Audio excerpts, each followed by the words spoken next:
সামনে এলো গুণধর ছেলের কীর্তি। জীবিত বাবা, জেঠু এবং কাকাকে মৃত বানিয়ে জালিয়াতি করে ডেথ সার্টিফিকেট ইস্যু করে 1.5 বিঘে জমির মালিকানা নিজের নামে করে মোটা টাকায় বিক্রির চেষ্টা। সেই সার্টিফিকেটে স্বাক্ষর তৃণমূলের পঞ্চায়েত সদস্যার, যিনি আবার সেই সংসদের সদস্যা নন। বিজেপি, কংগ্রেস, সিপিএম মহাজোট পরিচালিত গ্রাম পঞ্চায়েতের প্রধানকেও ভুল বুঝিয়ে স্বাক্ষর করান তৃণমূলের ওই পঞ্চায়েত সদস্যা। যদিও হলো না শেষ রক্ষা। কেলেঙ্কারির এই কীর্তি নিয়ে ব্লক এবং জেলা প্রশাসনে লিখিত অভিযোগ দায়ের করলেন ভূমি ও ভূমি সংস্কার আধিকারিক। ঘটনায় শুরু রাজনৈতিক তরজা। জোট পরিচালিত গ্রাম পঞ্চায়েতের দিকে আঙুল তৃণমূলের। পাল্টা তৃণমূল পঞ্চায়েত সদস্যা মোটা টাকার বিনিময়ে এই জালিয়াতিতে সহায়তা করেছিল বলে অভিযোগ বিরোধীদের। মুখে কুলুপ এঁটেছেন অভিযুক্তরা। মালদা জেলার হরিশ্চন্দ্রপুর সদর এলাকার বাসিন্দা পীযূষ কান্তি রায়, তুষার কান্তি রায় এবং শিশির কান্তি রায়, যারা সম্পর্কে দাদা ভাই এবং প্রত্যেকেই বেঁচে রয়েছেন। এই তিনজনের মালিকানায় রয়েছে 1.5 বিঘা জমি, যে জমির বর্তমান বাজার মূল্য প্রায় কোটি টাকা।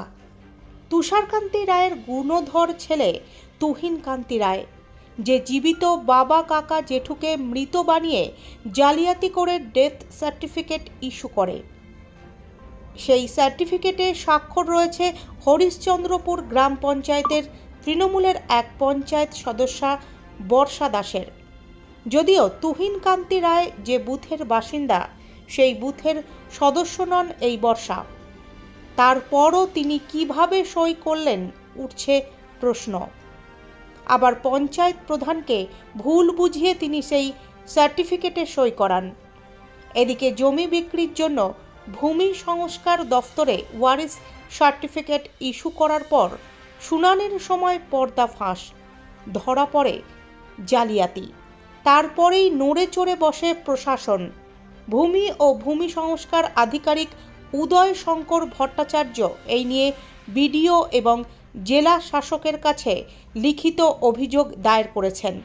আমরা ওয়ারিশ কেসের ইনকোয়ারি করতে এসেছিলাম। ইনকোয়ারি করার পর হিয়ারিং করার নোটিশ করার সময় ধরা পড়েছে যে ওয়ারিশ সার্টিফিকেট দেওয়া হয়েছে, যে মারা গেছে, দেখা যায় সে জীবিত আছে। সেই লোকটা এসে সামনে চলে আসে, অফিসের সামনে চলে আসে। তখন সেক্ষেত্রে আমরা প্রধান সাহেবকে জানাই যে এরকম ওয়ারিশ সার্টিফিকেট যেন না দেওয়া হয় ভবিষ্যতে। মানে কার কার নামে সাহেব? তুষারকান্তি রায়, আর উনি নাকি মারা গেছেন। তুষারকান্তি রায়টাই আছে, সুবল চন্দ্র রায়। মানে দুজনকে মৃত ঘোষণা করে দিয়েছিল। হ্যাঁ, সেক্ষেত্রে আমরা প্রধানকে চিঠি করেছি এবং বিডিও সাহেবকেও জানিয়েছি ব্যাপারটা। এটা কিভাবে নজরে আসলো আপনাদের? আমরা হিয়ারিংয়ের সময় নজরে এসেছে, নোটিশ করেছিলাম, তখন চলে আসে তখন লোকজন। মানে অ্যাপ্লিকেশন যারা করেছেন তারা সেটা ওয়ারিশ সার্টিফিকেট ওয়ারিশ কেসে রয়েছে, সেই কেসটা ক্যান্সেল করে দেওয়া হয়েছে। আমরা ক্যান্সেল করে দিয়েছি, আমাদের এখান থেকে ক্যান্সেল করে দিয়েছি এবং কর্তৃপক্ষকে অথরিটিকে জানানো হয়েছে ব্যাপারটা। অন্যদিকে ওই গুণধর ছেলে এবং তৃণমূলের পঞ্চায়েত সদস্যা ক্যামেরার সামনে মন্তব্য করেননি। ডেথ সার্টিফিকেট ইস্যুর কথা শিশির কান্তি রায় মেনে নিলেও ছেলের কীর্তি নিয়ে মুখ খুলতে চাননি তিনি। কংগ্রেসের দাবি, তৃণমূলের ওই পঞ্চায়েত সদস্যা মোটা টাকার বিনিময়ে এই জালিয়াতিতে সহায়তা করেছেন। পাল্টা তৃণমূলের দাবি, যেহেতু হরিশ্চন্দ্রপুর গ্রাম পঞ্চায়েত বিজেপি, কংগ্রেস, সিপিএম জোট পরিচালিত, তাই দায়ভার তাদের নিতে হবে। হরিশ্চন্দ্রপুর পঞ্চায়েত কংগ্রেস, বিজেপি এবং সিপিএমের দখলে আছে। ওরা অনৈতিকভাবে যেটা জোট করেছিল, তা এটার প্রথম দায়িত্বভার নিতে হবে হরিশ্চন্দ্রপুর পঞ্চায়েতের যিনি প্রধান আছে কংগ্রেসের, ওনাকে, এবং সাথে যে কংগ্রেস, সিপিএম যুক্ত, বিজেপি যুক্ত আছে তাদেরকে। এবার একজন জীবিত ব্যক্তির কীভাবে ডেথ সার্টিফিকেট বের করে তিনজনের, এর জন্য আধিকারিকরা অবশ্যই এটা তদন্ত করবে এবং আমি মনে করি আইনের পথে চলবে। এটা যে অন্যায় হয়েছে, যদি সত্যিকারই প্রমাণ হয়ে থাকে যে না এটা অন্যায় হয়েছে, জীবিত মানুষের ডেথ সার্টিফিকেট বের করেছে, যে বা যারা এটা করেছে তাদের বিরুদ্ধে আইনত ব্যবস্থা না হোক, এটা দাবি থাকবে। কংগ্রেস বলছে যে মিসগাইড করেছে তৃণমূলের পঞ্চায়েত সদস্য, প্রথমে সিগনেচার উনি করেছিলেন, তারপরে কিন্তু প্রধান করেছেন, মিসগাইড করা হয়েছে এই ঘটনায়, কি বলবেন? মিসগাইড করেছে তো উনি কি দেখে সই করবেন না?